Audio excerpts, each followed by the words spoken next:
what's going on, everybody? Welcome back to the Chasing Dreams podcast with Charlie and Justin. We're on episode number 134. The birds are chirping, the weather's beautiful, windows are down, and it's a great day to be awake and be alive. Yes, it is. Yes, it is. Yeah, And I love the summer, man. Can't harp on it enough. I bet you can't. Yeah, I told you last week that summer's essentially like a reinvigorated New Year's resolution time for me. Not specific to the resolutions, but affords me the opportunity to get things done that I normally can't get done. And so far, I've stuck to that. Yeah, same here. Same here. The honey-do list, so to speak, is multiplying. Yep. You know, a lot of the things on the list are not even from the honey. Yeah.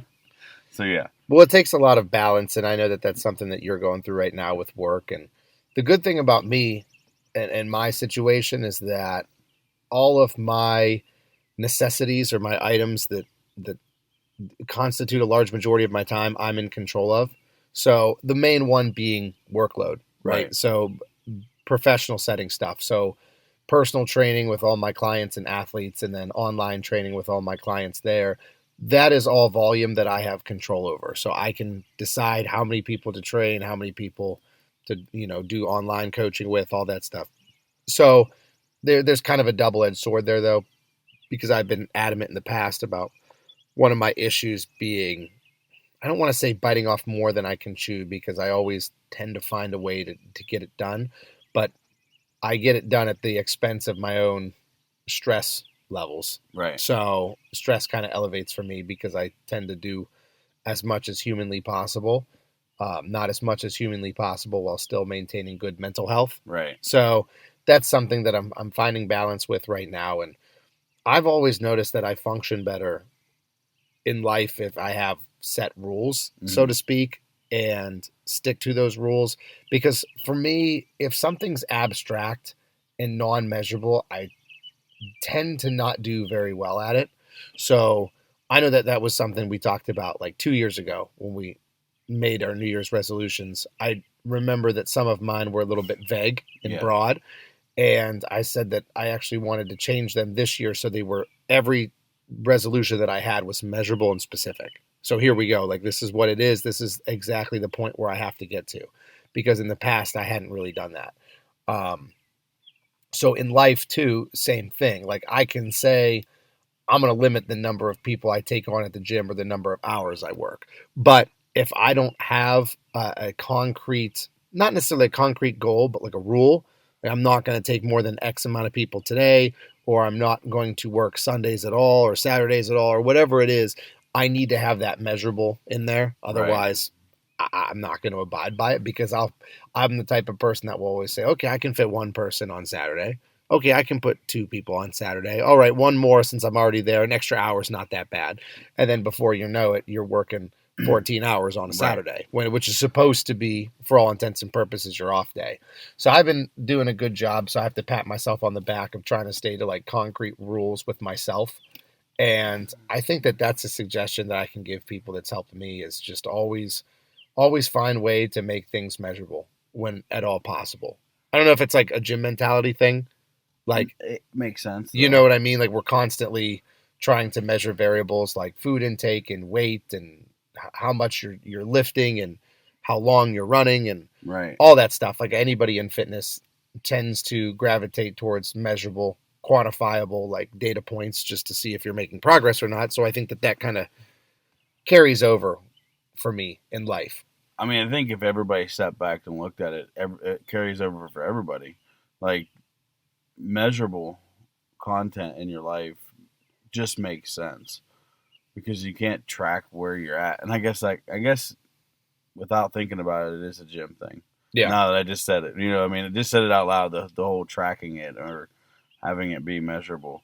So, but yeah, it definitely is applicable in everyday life. Mm-hmm. I do the same thing. I try to take all my tasks for the week and figure out a way to measure from week to week, or even day to day sometimes, how productive I've been, or how good have I done at time management. So is the wife happy? Is my daughter trending in a way that seems that I'm around enough? Am I getting enough done at work because I manage my own time at work? So I manage my own schedule completely. Uh, yes, my boss might tell me to do this or do that from time to time, but it's up to me to schedule everything else around those certain things. So I'm getting better at it, I think, and I'm learning. I'm taking cues from you and from just about everybody else in the world that I look up to as far as like from a leadership standpoint, and building my own way to manage my time. Mm-hmm. And I like how you said you're getting better, because I think that that's one thing that I've always kept a pretty good sight of, and not really got caught up in progress, is understanding that I'm getting better at things but not good at things. Right. There's always that caveat of, okay, well, I've made progress here, but I'm never where I want to be, because, like, I mean, we've hammered the point, like beat the dead or the proverbial dead horse here, where time management is something that I don't think you ever master. I mean, No. maybe you do, and I'm sure that there are some people that have it mastered comparatively. Yeah. Like, compared to us, it's like, oh man, they got it together. Yeah, that girl is on point, or that dude is on point. Yeah. Like, they have everything well managed, and they're timed out, and they're spaced. Whereas for them, they're probably constantly working for ways to like hardwire their system, Right. and engineer their system to be a little bit more efficient. And I think that sometimes too, when you talk about tracking, and this is, herein lies one of the downfalls or the pitfalls of our podcast, is when it's you and I talking, we always give counterpoints to the point that we just made. Yeah. So like there's two sides to it, which perhaps that provides value for people and insight for people, but sometimes it ends up in you and I debating the same, both sides of one topic, where it's Right. back and forth. But I think that sometimes people can also get caught up in numbers, then make things too measurable. Mm-hmm. So it's again, like everything, you have to try to find the balance or the unique blend between the two, because I know some people, I've worked with some people that are so hyper focused on tracking that the lifestyle they have becomes unsustainable because of it. Right. So when you're constantly looking at every piece, and I think that, to be fair, I think that a lot of it depends on where your current setting and where your position is. Mm-hmm. So the more specified you get, the more specified you need to be. So in terms of, like, let's take, for example, just gym stuff and fitness and health, just because it's a metaphor that we generally use for things like this. And obviously being a huge theme of the podcast, when you have someone that wants to lose weight, when they start a weight loss journey or a fat loss journey, especially if they're obese, you don't have to track a whole lot. Right. You can get away with, so to speak, just doing more exercise and eating less food.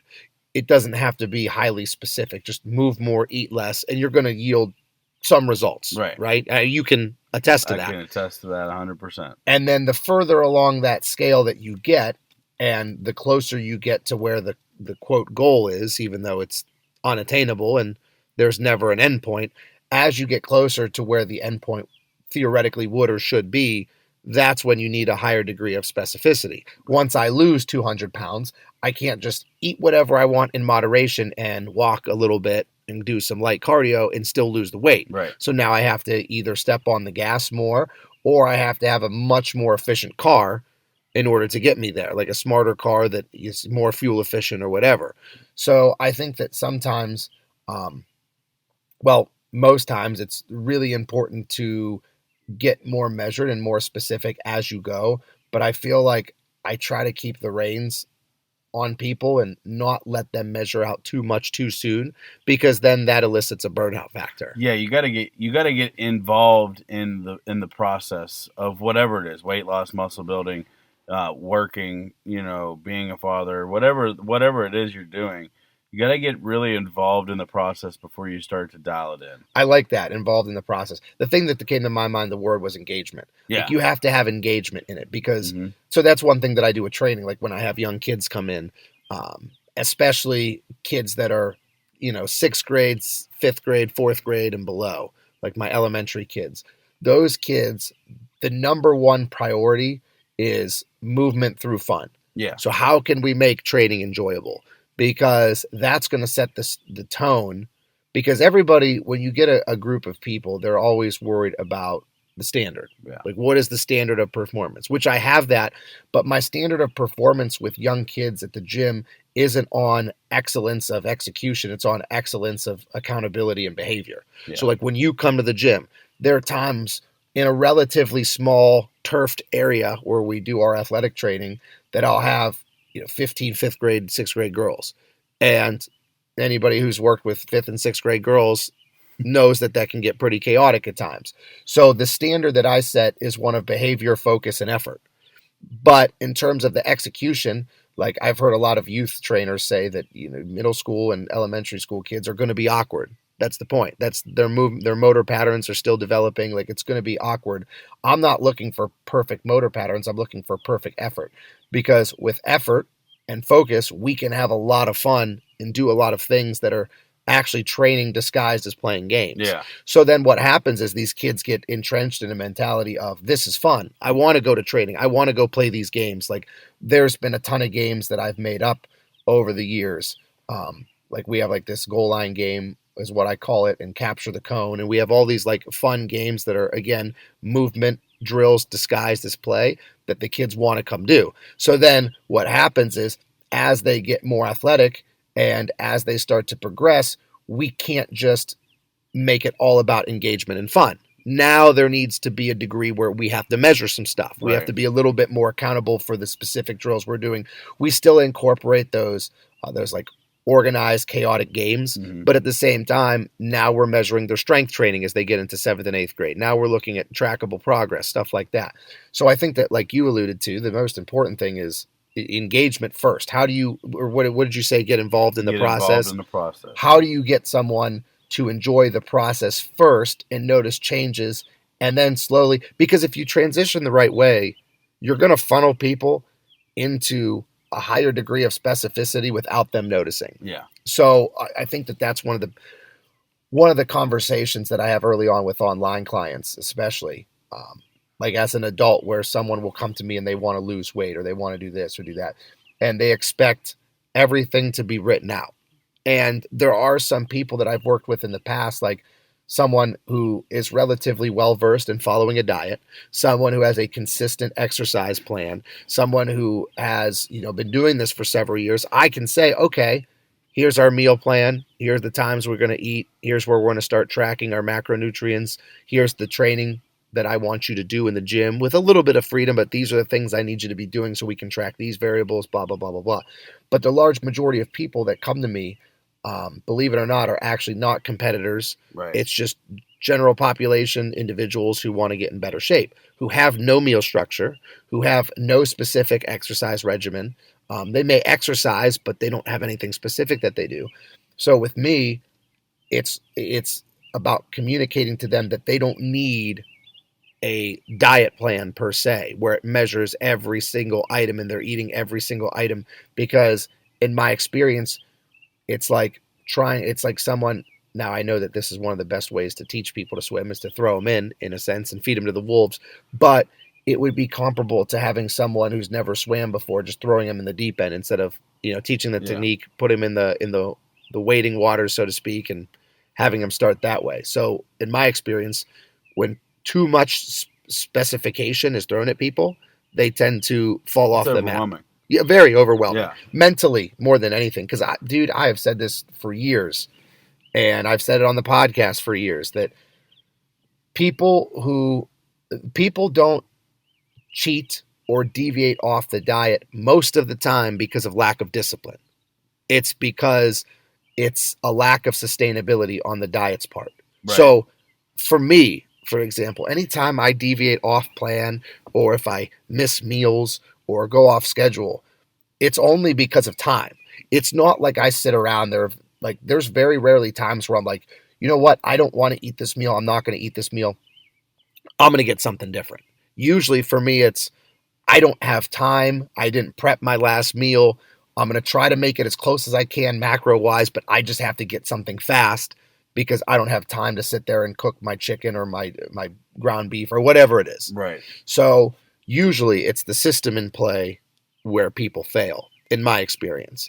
That makes sense. When the specification or the measurables are too high for people, that's when they fall. So like I think that the best advice I can give people with that is figure out, and I know that this is a sliding scale and it's impossible to say where you're at, but try to figure out where you are at with your goals, and that will help dictate like the degree of specification that is necessary for you. Right. So like if you're just starting out and you feel like you need to be tracking all these things, and I'm not telling people don't track anything and just do whatever you want, because if you don't track anything, you're not going to be able to progress on anything. And you'll never know where you're at. Correct. Because I think that's a big problem for people Yeah. too, is not knowing how much they're eating, because my people that want to gain weight always eat a lot less than they think that they do. Mm-hmm. And my people that want to lose weight always eat a lot more than they think that they are.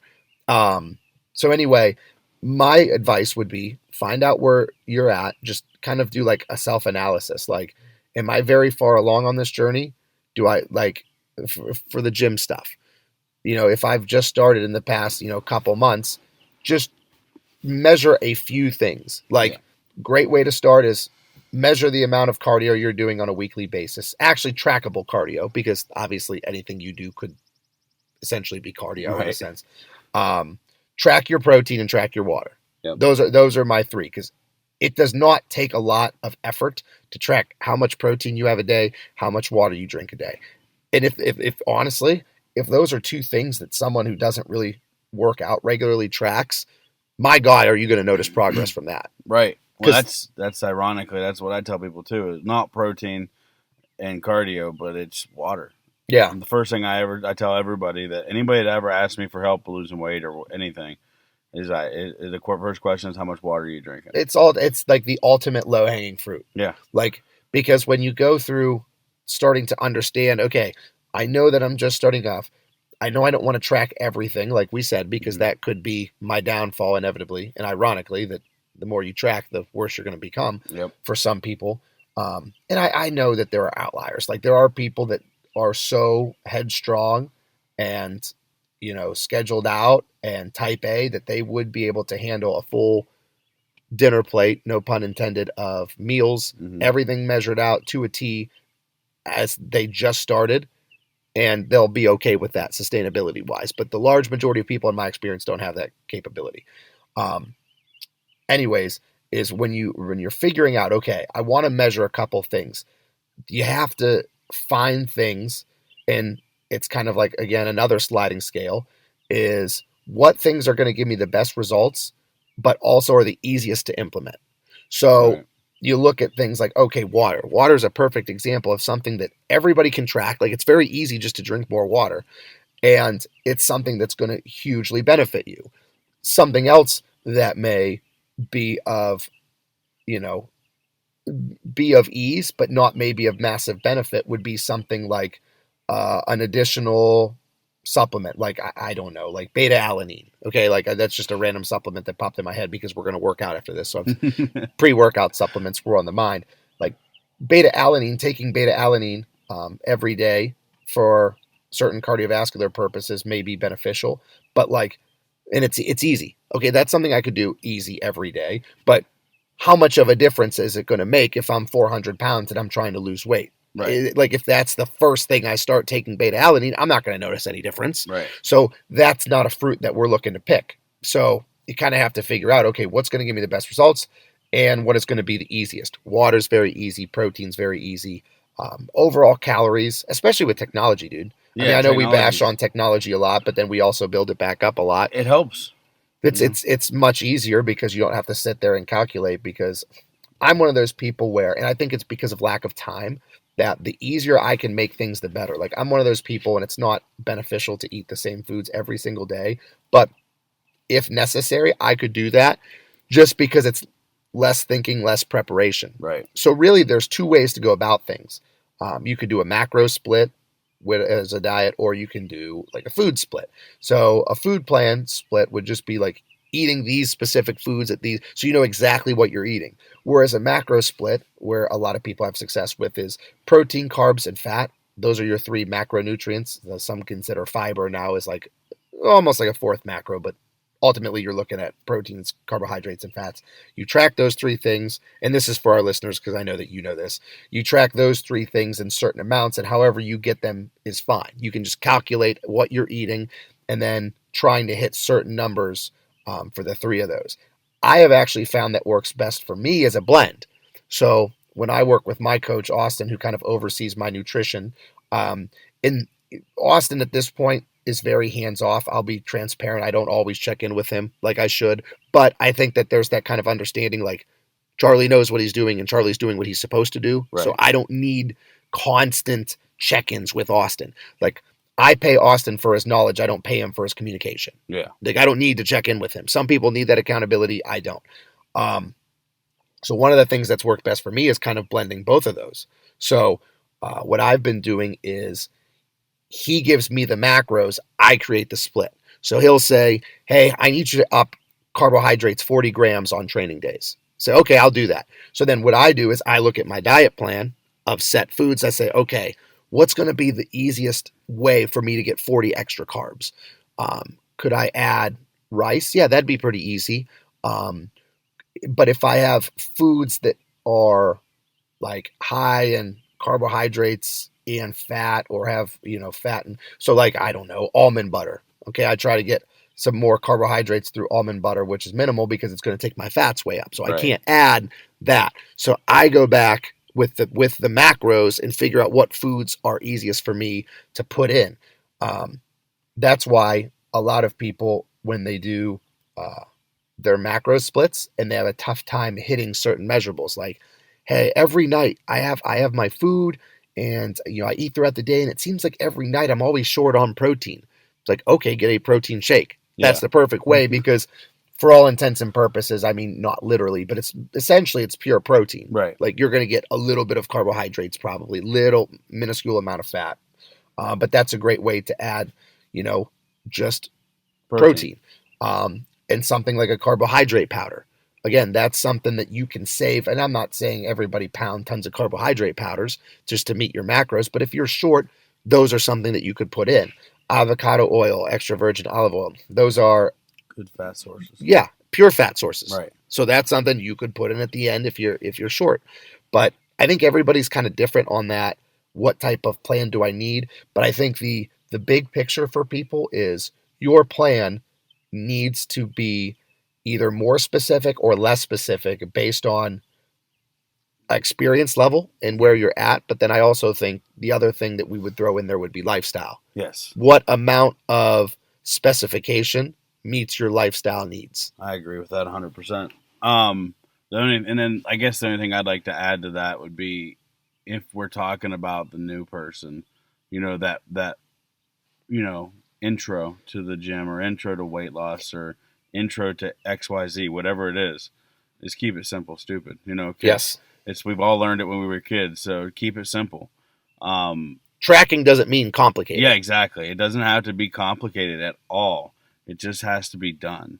So, think about, whatever it is you want to track. So with water is, when I first started tracking water, you told me a story about the kids in school, like your students getting accustomed to Charlie always drinking a gallon of water, carrying a gallon of water.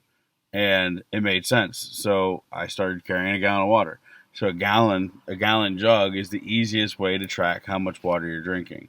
Because you literally, even if you can't keep track of how many gallons you've drank, you just write with a marker on the jug, or whatever. Or just, if you've drank a gallon of water, you're making that progress. And I think that that's like an entire conversation that we should have, because I think that you and I have been in this game long enough where we have found things, and we're both very busy people, not being dismissive by any means of anybody else's busy schedules, but like you and I can attest to what it's like to be very, very busy. Yes. So you and I do need to simplify things. I mean, there were times when my training, as I don't want to say advanced, but I would consider myself, at least compared to Gen Pop people, an advanced athlete or advanced in the gym, where I was doing 2 to 3 exercises, and that's it. 2 to 3 exercises a day. And some people think that, like, as a bodybuilder in particularly, where volume is a big driver of hypertrophy. So the amount you do tends to correlate to the amount of progress you make. Yeah. They tend to think that you just should be in the 8 exercise range, which is good. 6 to 8, 6 to 10 exercises for some people is feasible, but I tried to just be a lot more simplistic in my approach and create volume over the span of less exercises. So, you and I are two people that can really give some advice on how to create an environment of progress in terms of the gym and in life that is based on simplicity. Yeah. So how about we go to a commercial break and we will talk more about ways to make your training and your nutrition simple when we come back. As listeners of the Chasing Dreams podcast, we know that you demand the highest quality at all times. If you're interested in quality, look no further than Beast Mode Baking. Beast Mode Baking aims to bring the highest quality, creative, and of course delicious baked goods to your home with nationwide shipping. All orders need to be pre-ordered to ensure they're packed fresh and shipped out to you as soon as possible. Beast Mode Baking offers a flat rate of $15 for shipping due to the size and weight of the cookies and doughs. So if you're interested in Beast Mode Baking, please contact CEO Shannon Knorr. That's at SKNORR13 on Instagram and order your delicious baked goods today, because every time you support them, you're supporting the podcast as well. And we are back from our commercial break. All right, man, prior to the break, we're talking about making things measurable, but also making things simple in terms of training in life and specifically around the gym. So you brought up the example of the gallon. Like, how can I track stuff and still make it super, super simple? Because I have been pretty vocal, and I mentioned it in the first half of the podcast, that people often fail plans because of lack of sustainability. Yeah. The plan may be too complicated. The plan may be too time-consuming. Very rarely is it just a willpower thing, because a lot of people, especially if they're paying a coach. Right. If you got to the point where you're paying somebody and you're all in, you're both feet in the pool. You don't lack the power of the willpower or the drive. Yes. And that's where I, as a coach, can say it's also important on their behalf to have communication and say, hey, I'm not giving you a plan that I think is the best. I'm giving you a plan that I think is the best for you. Right. And this plan of what's best for you will morph and will change over time as we are able to handle more, so to speak. Yeah. So anyway, you brought up the gallon of being the easiest way to track water. Okay, there's a bunch of ways to track water. And I have told people that from the beginning. I've always said, maybe it's a little bit ridiculous to carry around a gallon jug and it's a little bit meatheadish, but it's the easiest way, because I know me, if I was trying to track my water and I was doing it in like 16 fluid ounce bottles, I'm going to lose track of how many I'm drinking. Mm-hmm. I'm not going to know if I had 8. I'm going to say, I think I had 4. Is this my 5th one or is this my 6th one? And you're almost always, human mind is, you're almost always going to think you're doing better than you are. Yeah. Oh, I think this is my 7th, actually. Yeah, it might be my 4th. Oh, I've drank a ton of water today. I'll just have one more with dinner and I'm fine. And then you come to find out that you only drank 5, because I tried that method. Yeah. Yep. It doesn't work. And I know that in like the bodybuilding and the, I don't know what term you'd use, like the hardcore fitness community, like powerlifting, it's kind of like a running joke where it's like a real life meme of the people that carry around those water jugs that like say, hey, good start. Hey, keep going. Hey, you're almost there, where it has it written on the bottle to incentivize people to keep drinking. But I like those. I carried one around for 6 months. Because it's an easy way. I don't have to count. I don't have to tabulate anything. All I have to do is fill this sucker up in the morning and make sure it's gone before bed. Yep. And I'm done. That's it. It's super, super easy. Check. So I think those are ways that you can simplify your measurables. Mm-hmm. Same thing in the gym. One thing that I've talked about on the podcast before, you've talked about on the podcast before, my best success in terms of strength progressions and balancing time and balancing mental stress was when I just tracked one exercise. Right. So the baseline benchmark that I tend to recommend to people is a push, a pull, and a leg. So do a push movement for upper body, a pull movement for upper body, and a leg movement for your lower body. So let's say, for example, I do bench, squat, and deadlift. 3 of the most foundational, fundamental exercises that you can do in a gym setting or in a strength setting. So I'm benching, squatting, and deadlifting. Let's say I just track those 3. Mm-hmm. So those are the only 3 movements that I keep progress on. If I bench press and I go up in strength every week or every 2 weeks or whatever, and I'm deadlifting and I'm going up in my numbers every week or two, and I'm squatting and I'm going up every week or two, my accessory exercises are going to be going up and I'm going to make progress in them as well. Right. You're not going to add 50 pounds to your squat and have like your leg extensions or your leg curls or your silly accessory exercises stay the same. You're Right. going to get stronger. Now, conversely, if it's not good exercise selection, you could go up in your leg extensions and not really go up in your squat. So you have to be a little bit analytical about your approach to what exercises you choose. But that's another beginning step that I use with first-time clients is let's track some very basic exercises that you enjoy. Mm-hmm. So what exercises do you like that are actually exercises where technique is also not going to elicit more weight or higher numbers? For example, a curl. You could cheat on your curl and get a little body swing and say, oh, I went up 5 pounds in my curls today. Yeah. So you look at things that like a deadlift. Now you can have poor form on a deadlift, but limitations in form are going to restrict weight. They're not going to make you do more if you have bad Right. form most of the time. So you look for exercises like that. But again, point is, I only pick a few exercises to track. Yeah, I mean, I track the 3 you mentioned. That's all I track. Like if I go up in those every single week, or I'm consistently over time getting better in those movement patterns, everything else is going to go up. Yeah. So there's another piece of advice for someone who's in the gym.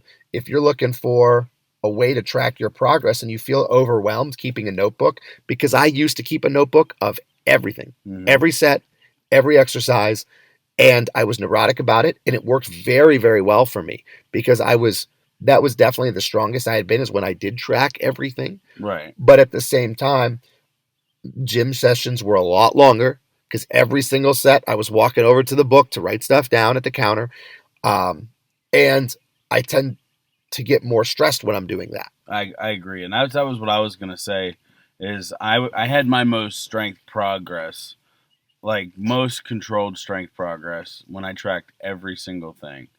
But you everything you said, and what I do now in 45 minutes took an hour and a half. Yep. What I do now and I hyperly enjoy it. I was so stressed out and so neurotic. I think you mentioned that term earlier, neurotic about the book. Yeah, you become obsessive over the numbers. Yeah. And and then that disallows for any type of deviation or fun in the gym. I was going to say enjoyment, yeah. Like, exactly. hey, let's switch this up this week and let's do this. Well, no, I can't because it's not it's not on the book. I have to do it this way. Exactly. Whereas I can track some movements and then deviate off of them for the rest of the workout as long as those movements are specific and measured.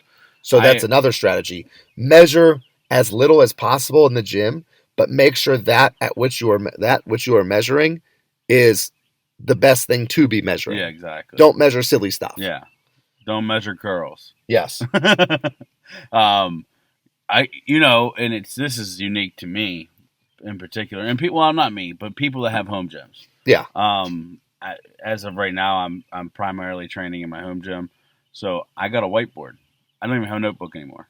I have a whiteboard, so I just changed I have 3 things written on it: squat, deadlift, and bench. Yep. And I just change the numbers as I go. So, find your thing. Find your measurable, and don't get neurotic about it. Just go after it and do your thing. That's the most important to me, I think, is you have to enjoy it.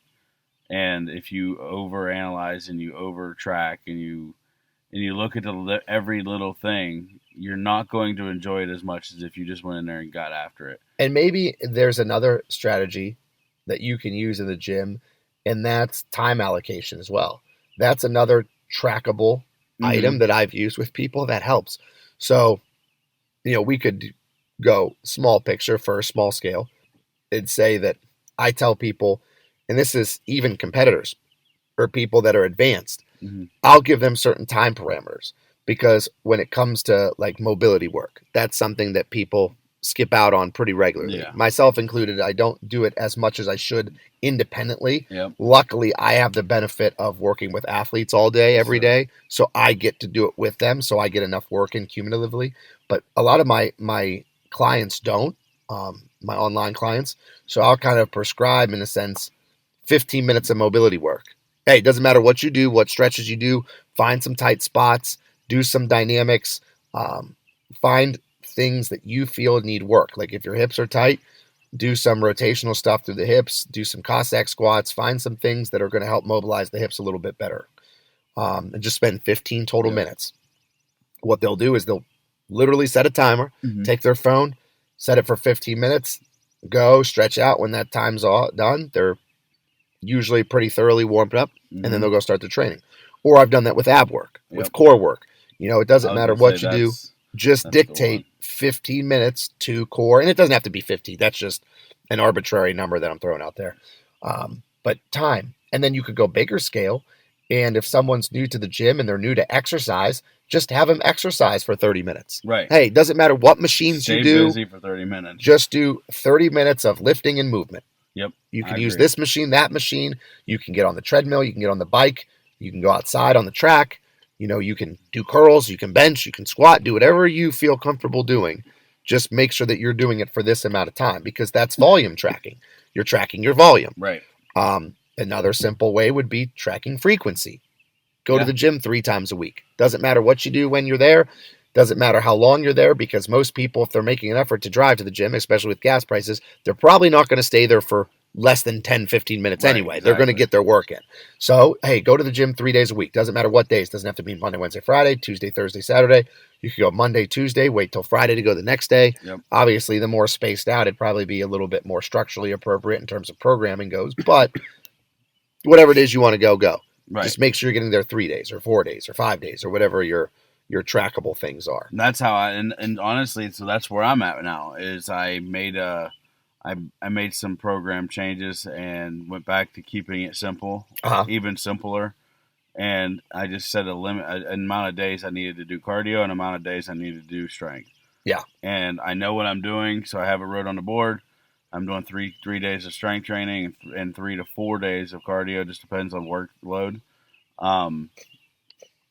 And keeping it simple. So, I could go Monday, Tuesday, Wednesday if I want, if I need to this week. Or I go Monday, Tuesday, Friday. Or, I threw in a third strength day this week because I'm going to come train with you guys to do arms. Yep. It's just a matter of being able to manipulate your schedule as long as you are honest about your schedule. Well, and here's a useful analogy that you can think of it as like a bank, like your bank account. Yeah. Your bank account, you can only pay so much to so many bills. Yeah. So if I have, my electric bill or my car payment or my mortgage payment, I have all these things that are coming out of the bank.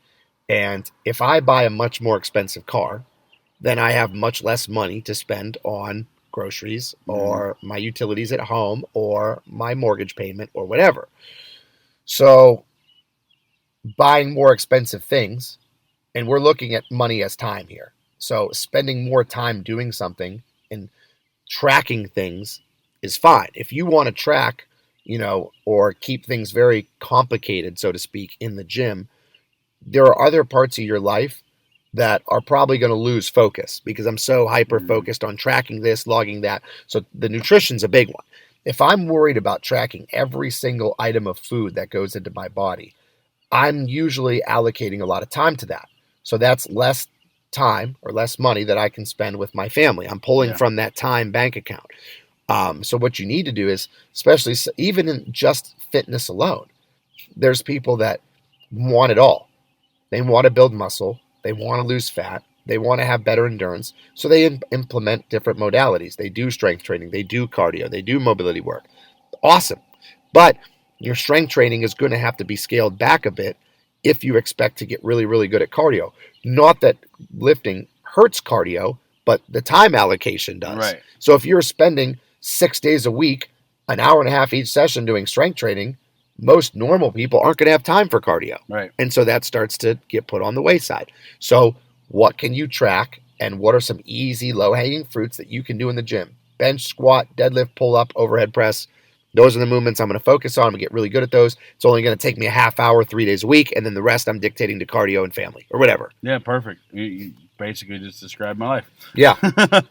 So, and then that's kind of, this could be a whole nother lifestyle suggestion, but that's kind of the impetus behind the home gym for you. Yeah. Like, you didn't get the home gym because of COVID and stuff. You got the home gym because of ease of implementation into your regimen. Right. How exactly. easy can I integrate lifting into my daily life, my work life, my family life, my whatever?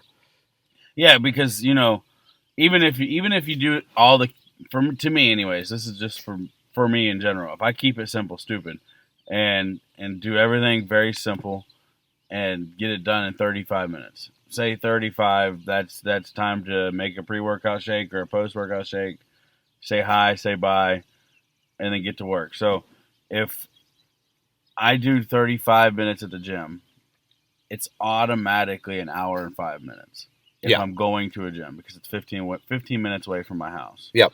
So, and like you said, that's best case, most efficient scenario. Exactly. So that's by myself, headphones in, not talking other than saying, hey guys, bye guys. I'm getting after it. At home, so the caveat is now that I train at home again, which is there's huge benefits. It's why I'm doing it. I lose out on the time with my friends and in the environment that I make the most progress, but I'm gaining on the front of time with my family and seeing and being with my daughter. So I have to, you know, make tweaks. But at home, if I need to do a 30-minute workout, last night I did a 30-minute workout. I went downstairs at 6:05 and I walked back upstairs at 6:35, completely sweaty and could barely use my legs. Yep. So obviously did something right. I don't know. I squatted for 30 minutes straight with very minimal rest in between each set. Got a good thorough workout in and still made dinner before 7 o'clock like I do every night. Well, and anybody who thinks that you can't get a workout in a short amount of time, go do one set of 20 rep squats. Yeah. Warm up for a few sets, then do one working set of 20 reps on a barbell squat. Mm-hmm. And tell me you can't get a good workout in 10, 15 minutes if necessary. Yeah. So I think those are the big points, man. You know, track things more as you get more experience. Yep. When you first start off, don't track too much. It's going to be very overwhelming. Just a few things like those, quote, proverbial low-hanging fruits that we talked about. You know, track your water, track your protein, track a couple exercises that you enjoy doing, track your frequency, stuff like that. Do some time stuff just to make it measurable. And then as you get more experience, you can track more and more. And whatever strategies for nutrition, supplementation, health, life, work, family that you can put in your daily life that create simplicity, the more that you can do that, the more time you'll have and the happier and less stressed you'll be. Agreed. I agree. All right, so with that, we have come to the end of another episode of the Chasing Dreams podcast with Charlie and Cheston. This is episode 134. As always, we appreciate your listenership, and we look forward to hearing back from you guys next week. Unbreakable, unstoppable, I'm pushed to the